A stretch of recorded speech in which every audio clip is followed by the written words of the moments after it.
Okay. Hola, angels. Um, okay. So yesterday, and I think Hannah, well, Vera and Hannah both brought up some interesting things in the Zoom room. We discuss a lot in the Zoom room, and it's if you want to get into the Zoom room, just send me my email, livingmiraclescalico@gmail.com. They say never to do that, but I don't care. Just send me an email and I will send you the link to the Zoom room, the time, and you can join us. But we like to keep that private just because it's really clear that there's a lot of topics that come up that people aren't real comfortable in doing in a YouTube. So there you go. Today, I want to continue on with this topic of free will, because I really feel like if you can really grok how A Course in Miracles, how Jesus is telling us about free will, it really alters mind training, period. And so again, just to go back, we all see the world through perception. That's how we were trained to be in the world. You see things, there's a chair, you sit in a chair, you use the chair in a certain way. That's the perceptual way of seeing. We were all born into that, except for Jesus and maybe a few others. But for the most part, we learned how to be perceptual perceivers. What we're doing with the Course in Miracles is to go through, and this is beyond consciousness. This takes us into the arena of seeing everything through our Christ mind. Simplistically saying, it allows us to see everything through love. Okay? So that's the mind training that A Course in Miracles talks about. Well, that A Course in Miracles is taking us from perceptual thinkers to the arena of seeing everything through Christ's eyes, through loving eyes, through Jesus's eyes, through God's eyes. Okay. And I'm not sure why I started with that. So then we get into this free will. Free will lives in our perceptual mind. In traditional ways of seeing free will, and this is what people fight. Oh no, I have free will. I have free will. Well, they're coming from their perceptual mind. And that's where we find choice. And that can range dramatically, and it's varied. I want to live here rather than there, and these are the reasons I want to live here rather than there.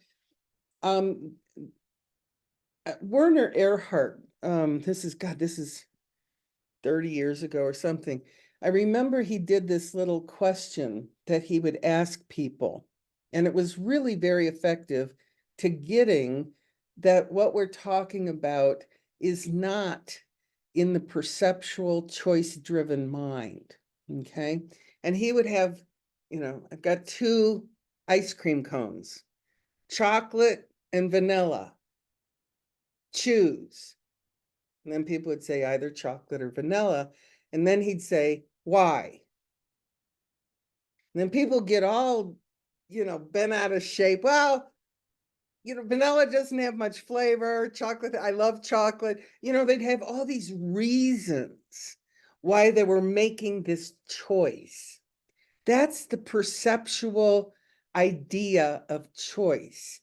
We choose things based on this is good, this is bad, I like this better, I like this worse. This choice in the arena of perception is trapped in this identity with our bodies, what we like, what we don't like. what we want, what we don't want, and it swings madly. It's huge. And everyone has different ideas of what they want and don't want. And most arguments, most wars get started because of what they want and don't want. So this is why we're switching to seeing through our Christ mind. Now, answering that question, chocolate, vanilla ice cream cone, which do you want? I choose vanilla. Why? Now, the answer from the Christ mind is because I choose vanilla. Period. There are no reasons. Choice isn't based on what I like and what I don't like. It's like I told you once about David. I don't know if it still happens, but there was a time when he'd go into a restaurant, order something, and they'd give him something completely different. I mean, it happened all the time. And he just ate it. Why? Because he wanted to eat. He was hungry. That was his reason. Lisa, I'm gonna tell one on you. I see she's in the Zoom room, and I know this is being recorded, but she went in to get her hair cut. And the stylist said, well, how would you like it cut? And Lisa said to her, whatever you think would work would be good. That's kind of like, why did you choose vanilla? Because I chose vanilla. What kind of haircut do you want? Whatever you think would be good. And then just allowing that to be, that's really using your one mind of Christ. Because in the Christ mind, there are no choices. And that's why free will in the Christ mind is not about choice. In fact, it has no choice in it. And that's why we say, from the last session that we had, yesterday's or the other day Zoom, there is no free will, really, because what we're getting to now is based on this idea that really there is no choice. I mean, when we first separated, pre-birth, we thought, oh, I've got a better way. I've got a better idea. That sent us into this world of choices. Okay, well, that choice wasn't so good. Let's try this choice. And we spend our whole life going from one choice to another choice. And they can, oh, man, it's kind of like me looking at my partners, okay? My intimate partners. I spent probably 20 years being a lesbian. And then at some point I decided, well, that's not it. I'm going to go straight. And then I spent about 20 years being straight. Guess what? Either of them made me happy. Neither. And that was because I was still seeing that I'm choosing the wrong person. Not only the wrong person, maybe I should change sexes, and see how that works. They all had their issues, and I had lessons to learn with them. I'm not saying I didn't get any lessons from, I definitely got lessons from them, because Holy Spirit will use everything in consciousness for our lessons. So, with the ice cream, chocolate, vanilla. Well, I like chocolate. Well, Holy Spirit, because I like chocolate. Well, Holy Spirit will use that as a lesson, if there's a lesson to be learned in that. And a lot of times it's just, the authority issue. We talked about the authority issue. Because I like chocolate. I want chocolate. Chocolate's good. Vanilla, bad. That's this authority issue. Like somehow we can create a reality that is a Christ mind. And we can't. We can't create it. And that's, one of the things I hear all the time here at Namaste. People get into craziness. It's like being offered a chocolate or a vanilla ice cream cone. They get into this craziness over, well, I really want to move here, but I don't want to leave. I really want to move here. I don't want to leave. And the reality is, it doesn't matter, because that's still basing our decisions on choice.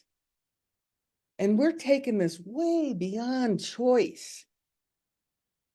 And moving beyond choice really means we move beyond consciousness. And I'm not telling people to do this, but I know there were some groups that were looking at these principles of A Course in Miracles by using mushrooms. And a lot of that was just to skew this conscious idea of what the real world was. Because, when you're on those drugs, you kind of go, what the hell? I'm seeing things that aren't there, and, this kind of stuff. And the reality is, well, you want to get beyond this idea of, quote unquote, the real world. And you can attain this. And this is why going deeper and deeper with these practices is critical. Meditation, I remember when I was just trying to get into the present moment, and I was doing a lot of meditating. And during some of the meditations, I'd sit there and all I can say is I would come to, and I'd see, oh my God, I've been in meditation for an hour and a half. It felt like 2 minutes. And it's like, that's kind of putting consciousness away and staying in what is real, which is our Christ mind. It's the power of now. It really is. When you get so present in the present moment, time disappears. And then you come back into it because we're still in body form. Or maybe sometimes, maybe Jesus never did. I don't know. But the reality is, it's not based in linear time. And that's a good thing, because that tells you you're now peeking into this world of Christ mind, also knowledge with a capital KNOWLEDGE. Okay? Because you can't attain knowledge through trying to study it. This is one of the facts of most book studies. I don't know. I haven't been to book study in a long time, so I don't know if they're still the same way. But they want to figure it out. Okay, that's a whole line of trying to figure out knowledge, figure out the Christ mind. And you can't figure it out. It's an experience. And the closest thing anyone can really come to tell someone is when you're really in joy, just joy, not necessarily with any causation. You're running through a field on a spring day, and there's butterflies and birds singing, and the sun is warm, and there's a breeze coming through. That's the experience I'm talking about. That's the experience of, the closest I can get to the experience of the Christ mind of happy. Okay? The Christ mind of peace. And that's what we're really attempting to delve into. And the main thing to know about free will, anytime you want to say, and I used to say this all the time, well, I want this to happen. I don't want this to happen. I want this to happen. I want to make this amount of money so I can do this. Choice, getting caught up in that whole cyclone of choice keeps us from ever attaining this amazing world of moment happiness, present moment happiness, present moment peace. And the way to get there, being quiet is helpful. Someone in the Zoom room last time was talking about, or someone, I don't know, maybe I don't even know where stuff comes from anymore, but someone was talking about, well, I tend to really isolate. And there's nothing wrong with isolating if you're choosing between going out and partying with friends or going out shopping or, any number of distractions that we can come up with and sitting in meditation. I say, sit in the meditation. It's fine. Because most of the time when we're with others, we're deep into our ego minds, you know? It is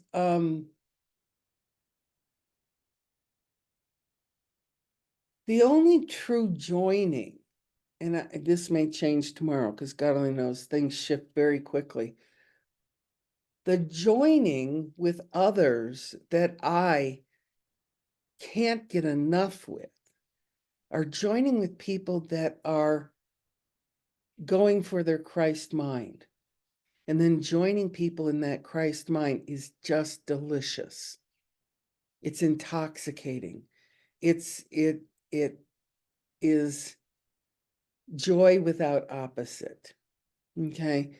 Whereas as just joining with friends for a meal or to go shopping or something like that, it is, okay, I'm just going to say it like it is for me. It's boring. That's what I find. It's boring. I've done a lot of it and I did a lot of it. I don't really do much of it anymore because I just don't get jazzed about it. I'd rather sit at home in my quiet or read, like someone mentioned David Hoffmeister's book, which I can't think of right now. And his purpose is the only choice. I reread that little pamphlet and it was like, and saw so much else because every time I read anything in a course or related mind training books, it's like holographic reading. So yesterday I may have read it one way, and then tomorrow I'll read it a completely different way. And that's because I continue to drop deeper into this idea that I want to come only from knowledge, only from the Christ mind. And anything that can encourage me to go deeper in that, I'm all about. And that excites me. And that's where my joining comes from, is when I can have a conversation with someone that's dropping deeper into their own life and is seeing these nuances of how they have been and versus how they are right now. And the more you stay in this moment of now, the more you don't want to go out of it. And that's where the timeline quickly just disappears. It's like, I don't have to plan for tomorrow. It's like me, and this could be a great little experiment for all of you. When next time you go grocery shopping, don't take a list. Just don't take a list. Go in and just take Holy Spirit with you. Okay, Holy Spirit, what is it that might be helpful for me to know right now? And you'll be guided, and there'll be a particular lovely piece of fish or whatever. And it's like, just know that just because you put it on a list, we're still in choice land. Well, I like this and I don't like that. I want to get this, but I don't want to get that. Um, it's like going in to have your hair cut. I want it to look this way, or I don't want it to look that way. It's like, be experimental with this. This is where the fun comes from this. When you don't have any preconceived ideas about whatever's going to happen. And, even if you're tied to a job, you can go into that job like it's the first time you've ever met these people. Like it's the first time you've ever been to this office. Like it's the first time you've ever been asked to do some task. And really take that on, because that then will incorporate this life that we lead in the horizontal, but we're allowing our mind to be vertical. And that's the training, because the more you can practice with this vertical thinking, this vertical mind, it's a deep lesson. And it keeps going deeper and deeper and deeper. That's all I can say. And there's an experience when you're in it that life is happy. Life is just happy. And I don't have to be doing something in order to attain that. So I invite you all to just kind of play with this because there's lots of ways to do that. Let's see if there's anything else I wanted to cover. Oh, well, if it comes with, I mean, this whole concept of free will and choice is a big topic. I mean, and that's why all those silly lessons, or I call silly lessons, in A Course in Miracles, look around your room. This is a chair. I don't know what it's for. All those lessons that just, when I first started, I thought, what the hell is this all about? And the reality is they're very helpful because we have to start dismantling the idea that we know what's in our best interest. And that means taking on our authority issue for what the authority says. Well, I don't like this, I hate noise, or I don't like pain. And it's really kind of taking those topics and allowing us to get very present, so that we can slip out of this perceptual mold of seeing these things as good or bad. So instead of the chocolate versus vanilla ice cream, we move into the arena of, why do you want to pick that one? Because that's the one I chose. It's really being present with what is and not trying to make it anything more than that. Okay. So for today, we're going to say goodbye to all our YouTube friends. Goodbye, YouTube friends. I don't know why that, I don't know. Do you remember when we were kids, there was a show, I can't remember what it was, but there was a magic mirror this woman would hold up. And she'd hold this magic mirror. We were very young. She'd hold this magic mirror. Pardon me? Romper room. Romper room? Yeah, a romper room. And I see Mary and she's playing with blocks. I see Tommy and he's eating. That's what I feel when I say goodbye, YouTube. That's what I'm thinking of. I'm looking through my mirror going, bye, YouTube people. Like they were real. Okay. We can stop this nonsense.